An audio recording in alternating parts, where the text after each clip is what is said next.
بیٹوں کو ذبح کر دیا جائے اور تیسرے عورتوں کو زندہ رکھا جائے. یہ تین کام کیے جاتے تھے. اور اللہ فرما رہا انہ کان من المفسدین, بہت بڑا مفسد تھا یہ. گویا اس طریقے کے سارے کام فساد فی الارض میں داخل ہیں. اس کو فساد فی الارض کہتے ہیں. زمین میں فساد کرنا یہ فساد کی بڑی بڑی چیزیں ہیں اور فساد کے بڑے بڑے ذرائع ہیں. اللہ نے فرمایا اب ان کو کمزور کیا جا رہا ہے, ان کا زور گھٹایا جا رہا ہے. تو وہ نريد ان نمن على الذين استضعفوا في الارض ونجعلهم ائمة ونجعلهم الوارثين. یہ چاہ رہا ہے کہ ان کا زور گھٹا دیں, لیکن ہم کیا چاہ رہے ہیں؟ اللہ فرما رہا ہم کیا چاہ رہے ہیں؟ ان نمن على الذين استضعفوا, یہ جن کا زور گھٹایا جا رہا ہے ہم چاہ رہے ہیں کہ ان کے اوپر احسان کریں. کس طریقے کا احسان کریں؟ ان کو زمین میں ہم امام بنا دیں. ونجعلهم ائمة, ان کو امام بنا دیں. یہ اللہ تبارک و تعالیٰ کا ارادہ ہے اور اللہ تعالیٰ نے اپنا وہ ارادہ پورا کیا. فرعون اور اس کا لشکر پورا کا پورا غرقاب ہو گیا اور مصر ان کے حوالے کر دیا گیا. دیکھیے یہ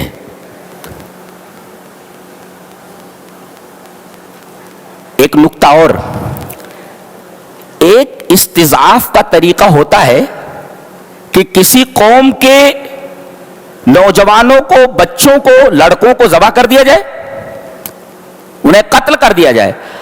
اور ایک ہوتا ہے کمزور کرنے کا طریقہ کہ ان کے عقیدے بدل دیے جائیں. ہاں, عقیدے بدل دیے جائیں. موحد ہے تو مشرک بنا دیا جائے. اور اس قسم کی موت وہ ذبح والی موت سے کہیں زیادہ خطرناک ہے. آدمی اپنا عقیدہ کھو دے تو بغیر ذبح کیے ہوئے مر گیا. تو ایک ہوتا ہے روحانی طور پر مر جانا اور ایک ہوتا ہے جسمانی طور پر مر جانا. تو روحانی طور پر مرنا یہ بہت زیادہ خطرناک ہے بالمقابل جسمانی طور پر مرنا. تو آدمی مر جائے مگر اپنا عقیدہ نہ چھوڑے, توحید نہ چھوڑے. اسی وجہ سے نبی کریم صلی اللہ علیہ وسلم فرمایا اللہ کے ساتھ کبھی شرک نہ کرنا, چاہے تمہیں ٹکڑے ٹکڑے کر دیا جائے یا تمہیں آگ میں جلا دیا جائے. اس لیے کہ جس آدمی نے اپنا عقیدہ بدل دیا وہ تو بغیر ذبح کیے ہوئے مر گیا. تو ایک ہوتا ہے روحانی طور پر ذبح کرنا, ایک ہوتا ہے جسمانی طور پر ذبح کرنا. تو یہ جسمانی طور پر ذبح کرتا تھا یہ, لیکن کچھ لوگ ہیں جو روحانی طور پر ذبح کر دیے جاتے ہیں. بڑی بڑی ڈگریوں والوں کو دیکھا جاتا ہے, انہیں بڑی بڑی ڈگریاں مل گئیں تو دین کے بارے میں ان سے کچھ پوچھا جائے تو دین کے اظہار میں بڑی شرمندگی محسوس کرتے ہیں. کوئی مسلمان IAS بن جائے, کوئی مسلمان کسی بڑے عہدے پر پہنچ جائے, دین کے بارے میں ان سے کچھ انٹرویو لیا جائے تو یہ جھجکتے ہیں دین کے بارے میں بولتے ہوئے, اس لیے کہ یہ بھی مر چکے ہیں, روحانی طور پر یہ مر چکے ہیں. یہ اس لیے کہ ان کی روحانی موت ہو چکی ہے, ان کے عقیدے کو بدل دیا گیا ہے. تو استضعاف دو طریقے کا ہوتا ہے, استضعاف بدنی اور ایک ہوتا ہے استضعاف روحانی. تو استضعاف روحانی یہ زیادہ خطرناک ہوتا ہے بالمقابل استضعاف بدنی کے. جی, بدنی طور پر کمزور ہونا اچھا ہے, روحانی طور پر تباہ ہو جانا یہ بہت بڑی خرابی کی بات ہے.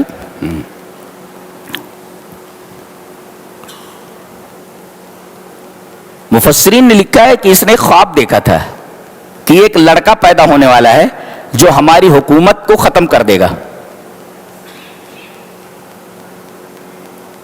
اب اس نے حکم دے دیا کہ گھر گھر میں جاسوس بھیجے جائیں اور وہ پتہ لگائیں کہ کس کے ہاں لڑکا پیدا ہوا ہے.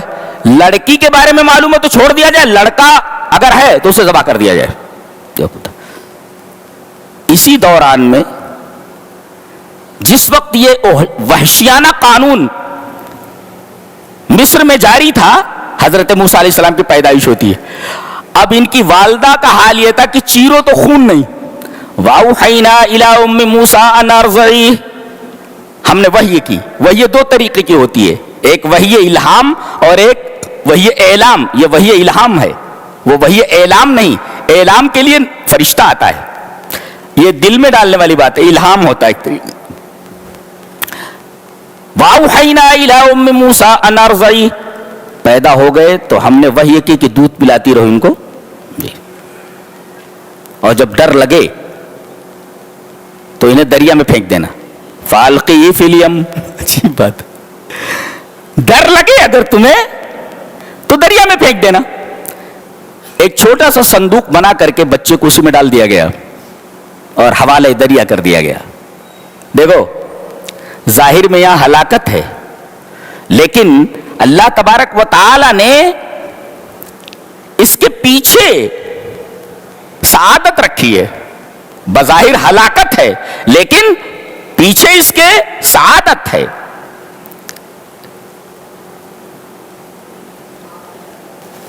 حکومت ان کی پرورش کرے گی اور ان کو کوئی تکلیف نہیں ہونے دے گی. حکومت ہی کی حفاظت میں ان کو دے دیا جا رہا ہے.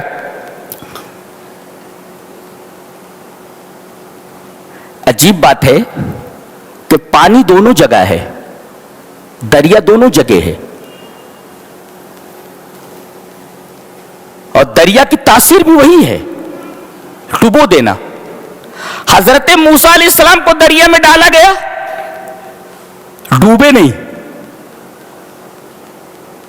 اور فرعون کو دریا میں ڈال دیا گیا تو ڈوب گیا. دریا وہی ہے، پانی وہی ہے، تاثیر بھی وہی ہے، لیکن تاثیر کا بدلنے والا مؤثر اللہ تبارک و تعالی ہے. آگ کا کم جلانا، کوئی آگ میں کود پڑے جل جائے گا، لیکن حضرت خلیل آگ میں جب گئے تو ٹھنڈی ہو گئی. دیکھیے آگ آگ ہے، تاثیر بھی وہی ہے، لیکن اللہ تبارک و تعالی جو مؤثر حقیقی ہے اس نے آگ کی تاثیر بدل دی. دیکھیے موسیٰ علیہ السلام کو دریا میں ڈالا گیا لیکن بچ گئے، اللہ نے بچایا. دریا کو حکم دیا ڈبونا نہیں، اور وہاں فرعون کے بارے میں حکم ہوا دریا کو ڈبو دے اس کو. تو پوری کائنات تو اس کے زیر اقتدار ہے، زیر تصرف ہے، زیر تدبیر ہے.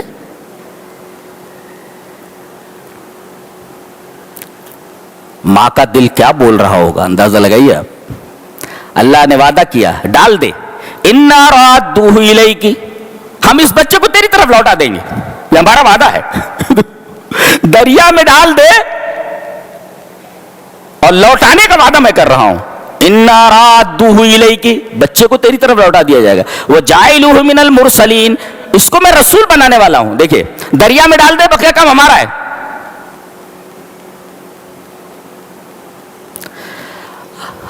بہن کو لگا دیا پیچھے. فَبَصُرَتْ بِهِ عَنْ جُنُوبٍ، دور رہ کر کے، جاسوس ہوتا ہے ایک ماہر، دور سے نگرانی کر رہی تھی کہ یہ بہ کر کے یہ صندوق کدھر جا رہا ہے. دریا میں آگے تو نہیں نکل جا رہا، تو جو پانی محل میں جا رہا تھا یہ صندوق اسی طرف مڑ گیا، اس لیے کہ موڑنے والے اللہ کے فرشتے تھے، انہوں نے آگے اس صندوق کو نہیں جانے دیا، اس جگہ پر اس کو موڑ دیا جہاں سے پانی محل میں جا رہا تھا. اور وہاں حضرت آسیہ بنت مزاحم جو فرعون کی بیوی تھی اور ایمان والی تھی، انہوں نے اس صندوق کو بہتا ہوا دیکھا. کنیزوں کو حکم دیا دیکھو وہ کیا چیز ہے. جب دیکھا تو ایک خوبصورت بچہ لیٹا ہوا ہے، جلدی سے انہوں نے اپنی آغوش میں لے لیا اور اسے چومنے لگی. فرعون کو معلوم ہوا کہ ایک بچہ ایسے بہتا بہتا آیا، فوراً بھاگا آیا، کہا لاؤ مجھے دے دو میں قتل کر دوں. کہنے لگی وقالت امرأۃ فرعون قرۃ عین لی ولک، اس کو آنکھوں کا ٹھنڈک بنا لیں گے ہم. لا تقتلوا، ڈونٹ کل ہم، اسے مت مارو، اسے قتل مت کرو. لا تقتلوا، اسے قتل مت کرو.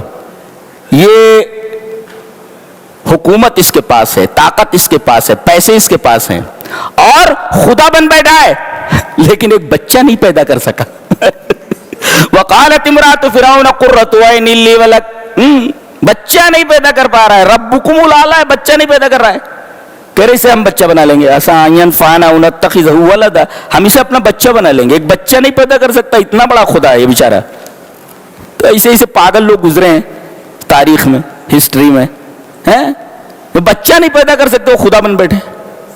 بیوی کو ایک بچہ نہیں دے سکتے اور یہ خدا بن بیٹھے. بیوی کہہ رہی اسے ہم اپنا بچہ بنا لیں گے. او نتخذہ ولدا، اللہ فرما رہا ہے تم بچتے نہیں تھے. سورہ طٰہٰ میں کہا اللہ نے تم فرعون کے ہاتھ سے بچنے والے نہیں تھے, وہ تمہیں قتل کر دیتا. جانتے ہو کیسے بچے تم؟ وَأَلْقَيْتُ عَلَيْكَ مَحَبَّةً مِّنِّي, میں نے تمہارے اوپر اپنی طرف سے محبت ڈال دی تھی, اس وجہ سے تم بچ گئے. اللہ اکبر. کیا نقطہ ملا؟ نقطہ یہ ملا کہ اگر ہم لوگ صحیح ہو جائیں تو اللہ ہمارے دشمنوں کے دلوں میں ہماری محبت ڈال سکتا ہے. شرط یہ کہ ہم سدھر جائیں. اتنا بڑا دشمن ہے, لیکن اللہ نے فرمایا جانتے ہو تم بچے کیسے؟ وَأَلْقَيْتُ عَلَيْكَ مَحَبَّةً مِّنِّي, میں نے اپنی طرف سے تمہارے اوپر محبت ڈال دی تھی, اس وجہ سے تم بچ گئے. جی, ایک تو بچہ ویسے بھی بہت خوبصورت لگتا ہے, کالا کلوٹا ہی کیوں نہ ہو, کیسا بھی ہو اچھا لگتا ہے. اور بچہ اگر خوبصورت ہو تو اور اچھا لگتا ہے, اور بے حد خوبصورت ہو تو اور اچھا لگتا ہے, اور اس کے اوپر اللہ اپنی محبت ڈال دے تو کیا کہنے. یہ تمام چیزیں مل کر کے فرعون کو روک دے رہی ہیں قتل کرنے سے. حضرت موسیٰ علیہ السلام بچ گئے.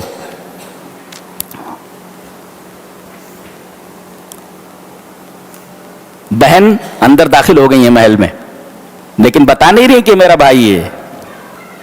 جی, دائیوں کو حکم دیا گیا, اب یہ رو رہے خالی رو رہے. ارے بلاؤ بھائی مرضیہ, مرازے کو بلاؤ. مرضیہ میں دودھ پلانے والی عورتوں کو بلاؤ. ساری جمع ہو گئی. وحرمنا علیہ المراض, مرضیہ کی جمع مراض, جتنی بھی دائیاں تھی دودھ پلانے والی سب کو جمع کر دیا گیا. لیکن اللہ فرماتا وحرمنا علیہ المراض, ہم نے تمام کنیزوں تمام دائیوں کے دودھ کو ان کے اوپر حرام کر دیا تھا. یہ دودھ پینے کے لیے تیار ہی نہیں ہو رہے تھے. کوئی بھی دودھ پلاتی دودھ پینے کے لیے تیار ہی نہیں ہو رہے تھے, خالی رو رہے تھے خالی. فرعون نے کہا کیا سر اٹھا رکھا اس نے پورے محل کو, بھائی کیا کیا جائے اس کا. تب ان کی بہن نے انجان بن کر کے کہا کہ میں ایک ایسی عورت نہ بتا دوں جس کا دودھ یہ شاید پی لے. کہا ہاں بتاؤ بھائی. کہ فلاں عورت ہے. اب موسیٰ کی ماں ہی کو بلا لیا گیا. اللہ نے فرمایا نا اِنَّا رَادُّهُ إِلَيْكِ, فوراً لوٹا دیا گیا ان کو. اور کہا اب جیسے انہوں نے ان کو اپنی آغوش میں لیا, ماں تو تھی ان کی, یہ دودھ پینے لگے, چپ ہو گئے. فرعون نے کہا تم یہاں آ کر کے ان کو دودھ پلایا کرو. کہا کہ نہیں بھائی, میرے شوہر ہے اور گھر کی دیگر چیزیں ہیں, میری ایک بیٹی ہے, اس کی دیکھ بھال کرنی ہے, میں یہاں ہمیشہ یہاں آ کر نہیں رہ سکتی. تو کہا کہ ٹھیک ہے, ان کو اپنے گھر لے جاؤ اور خزانے سے ہمارے اس کا خرچہ دیا جائے گا. اللہ اکبر. پل رہے ہیں اپنے گھر میں اور دشمن ہیں فرعون کے, اور خزانے سے فرعون کے ان کی پرورش ہو رہی ہے. کیا اللہ تبارک تعالیٰ کی قدرت ہے بھائی. اللہ. ایک مفسر نے اس پر بڑا اچھا تبصرہ کیا ہے, کہتا ہے ان اللہ قد یحرمک ما ترید لیؤتیک فوق ما ترید. کبھی کبھی چیز اللہ کوئی چیز تمہارے اوپر حرام کر دیتا ہے, اس وجہ سے کرتا ہے تاکہ اس سے بڑی چیز دے جس کا تم ارادہ کر رہے ہو. بڑی چیز نہیں مل گئی. کبھی کبھی اللہ کسی چیز کو حرام کرتا ہے. اب دائیوں کے دودھ کو حرام کر دیا تو اس سے اچھی چیز مل گئی, ماں کا دودھ مل گیا نا. تو کبھی کبھی اللہ کسی چیز کو حرام کرتا, رک جاؤ تو اس سے اچھی چیز اللہ تبارک تعالیٰ تم کو دے گا. کسی چیز کو حرام کرنے کا مطلب یہ ہے کہ اس سے بڑی چیز تم کو دینے کا ارادہ اللہ تبارک تعالیٰ کر رہا ہے. لیؤتیک فوق ما ترید, یہ آیت کریمہ سے معلوم ہوا. اور ایک مفسر لکھتا ہے قد یکون منع اللہ لک عطاء, کبھی کبھی اللہ کی جو منع کی ہوئی چیز ہوتی ہے اللہ نے اس کے اندر تمہارے لیے عطا تحفہ, یعنی منع کیا ہے تو یہ منع تحفہ بن گیا تمہارے لیے, تحفہ بن گیا. کبھی کبھی اللہ تبارک و تعالیٰ کی منع کردہ چیز کہ اس چیز کو اگر تم استعمال نہیں کرو گے تو یہ منع کرنا تمہارے لیے آتا ہے, تمہارے لیے منع آتا ہے تمہارے لیے.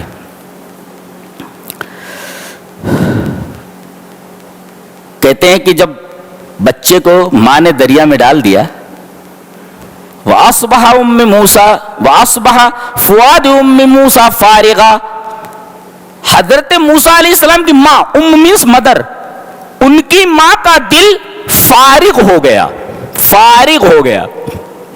فارغ کی تفسیر علامہ زمخشری نے اپنی تفسیر کی کتاب کشاف میں کیا ہے, بطل قلبها. بطل قلبها کا مطلب دل کی دھڑکنیں رک گئی تھی, دل نے کام کرنا بند کر دیا تھا. بطل قلبها, دل نے کام کرنا بند کر دیا تھا.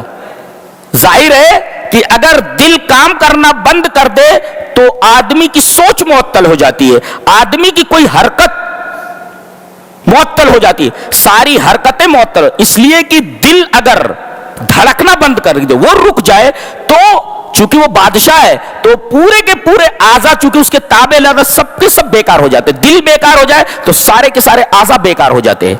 اللہ اکبر. ان کی تکلیف اور بیٹے کی جدائی کے غم کو جس انداز سے ظاہر کیا گیا ہے, یہ وے آف ایکسپریشن جو ہے, خدا کی قسم دنیا کا کوئی بھی لٹریچر اس طریقے کی تعبیر نہیں پیش کر سکتا اس سچویشن کی. یہ ہے اللہ تبارک و تعالیٰ کا کلام. بچے کی جدائی پر دل کا رک جانا, دل کی دھڑکنوں کا بند ہو جانا, دل کا بیکار ہو جانا, فارغ ہو جانا, یہ ایسی تعبیر ہے, یہ وے آف ایکسپریشن ایسا ہے کہ دنیا میں کوئی بھی لٹریچر اس سچویشن کو اس سے اچھے الفاظ میں, اس سے اچھی تعبیر میں نہیں بیان کر سکتا جس انداز سے بیان کیا گیا. ایک مفسر نے لکھا ہے کہ اے میری بیٹی, جب تو ماں بن گئی اور تیرے دل میں اپنے بچے کے لیے ممتا پیدا ہو گئی تو سوچ یہی دل ممتا بھرا تیرے ماں کے جسم میں بھی ہے, لہذا تو ماں کی فرما بردار بن, اس کی نافرمان نہ بن. اس لیے کہ جب تم ماں بنے گی تب تو کوئی احساس ہوگا کہ ممتا کیا چیز ہوتی ہے. ابھی تجھے محسوس نہیں ہو رہا ہے کہ ممتا کسے کہتے ہیں, امومت کسے کہتے ہیں, ممتا کس کو بولتے ہیں. جب تم ماں بنے گی تب تجھے احساس ہوگا کہ ممتا کیا ہوتی ہے. لہذا تو اپنی ماں کی فرما بردار بن, نافرمان مت بن, اس لیے کہ تو بھی ایک دن ماں بننے والی ہے. تب تجھے معلوم ہوگا کہ ممتا کا جو جذبہ ہوتا ہے وہ کیا ہوتا ہے, اس ایموشن کو کیا کہتے ہیں. اور بیٹوں کو بھی اپنی ماں کی قدر کرنی چاہیے کہ ماں کے لیے اپنے بیٹے کو دیکھنے سے زیادہ کوئی چیز پسند نہیں آتی ہے. بس وہ بچھڑے ہوئے بیٹے کو بس دیکھنا چاہتی ہے کہ میں کسی بھی طریقے سے اپنے بیٹے کو دیکھ لوں, اپنے بچے کو دیکھ لوں. یہ ماں ہوتی ہے, اللہ بہت بڑی ہستی ہوتی ہے ماں. وَأَصْبَحَ فُؤَادُ أُمِّ مُوسَىٰ فَارِغًا.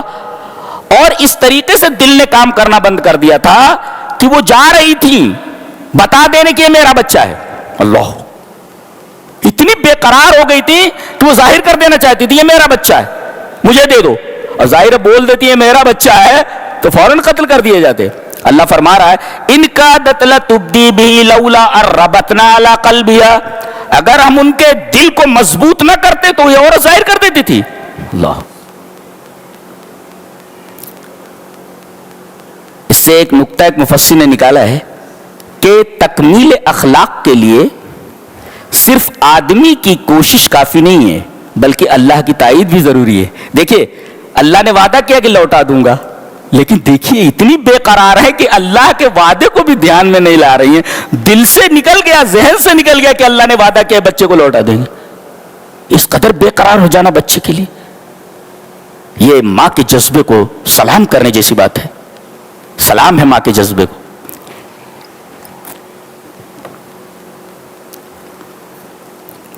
پلے بڑے جوان ہو گئے, بہت ہی طاقتور تھے.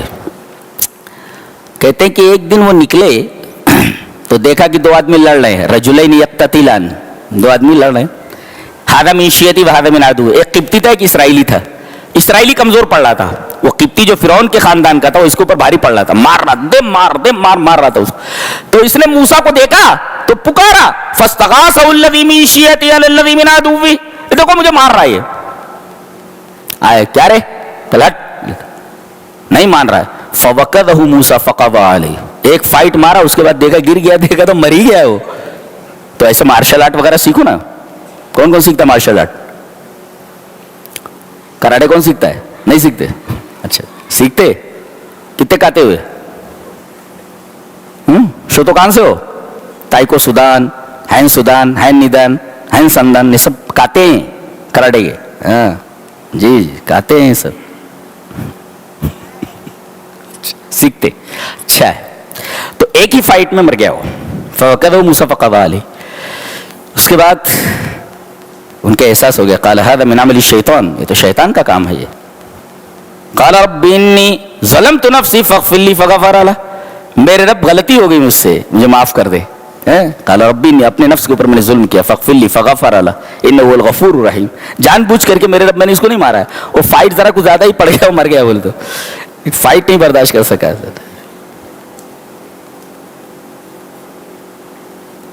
اب پتہ نہیں چل رہا تھا کہ اس کا مرڈرر کون ہے فرعون کے خاندان کا.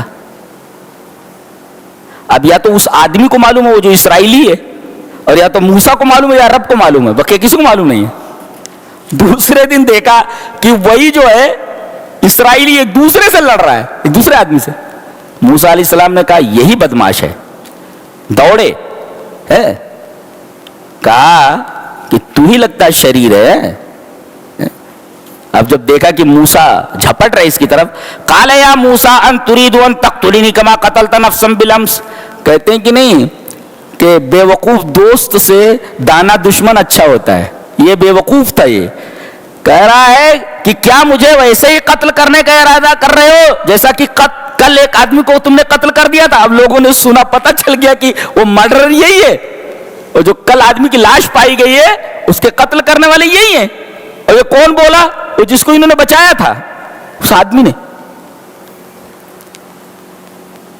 تو کبھی کبھی مظلوم بھی جو ہے وہ بہت نقصان دہ ثابت ہوتا ہے.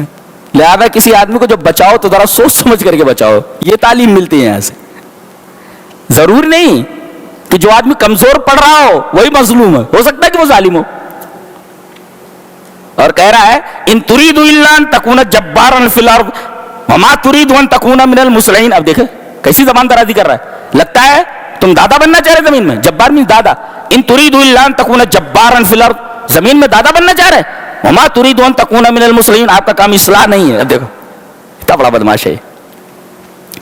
اب وہاں میٹنگ بیٹھ گئی کہ کیا کیا جائے اس کے ساتھ, اس لیے کہ بادشاہ کے گھر میں پلے ہیں, بادشاہ کی نگرانی میں پلے ہیں, بادشاہ کا پیسہ لگا ہوا ہے ان کی پرورش پہ.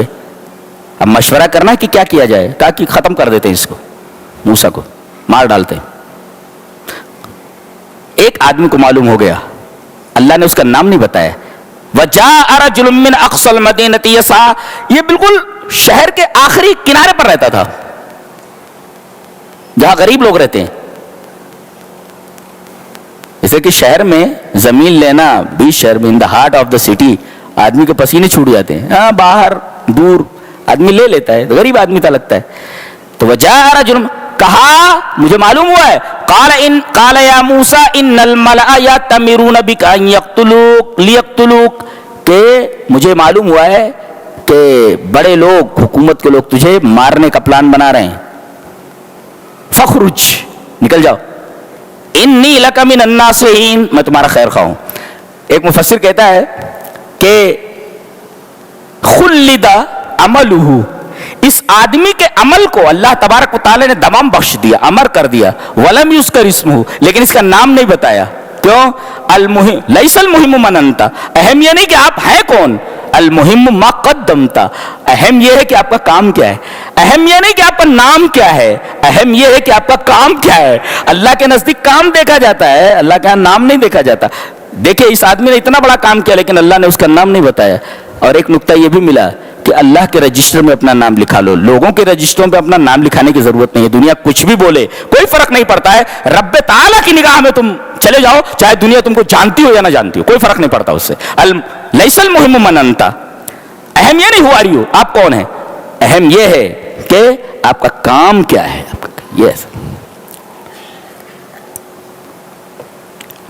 اب سمجھ میں نہیں آ رہا تھا جائیں کدھر.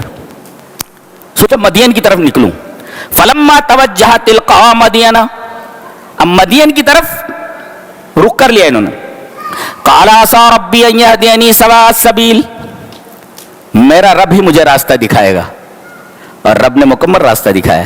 پہنچے مدین کے باہر, تقریباً 7 رات کا فاصلہ ہے مصر سے مدین تک کا.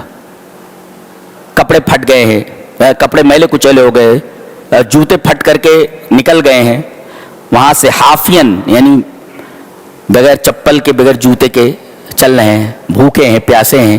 راستے میں کچھ درختوں کے پتے مل گئے ہیں, کچھ کھا لیا ہے انہوں نے.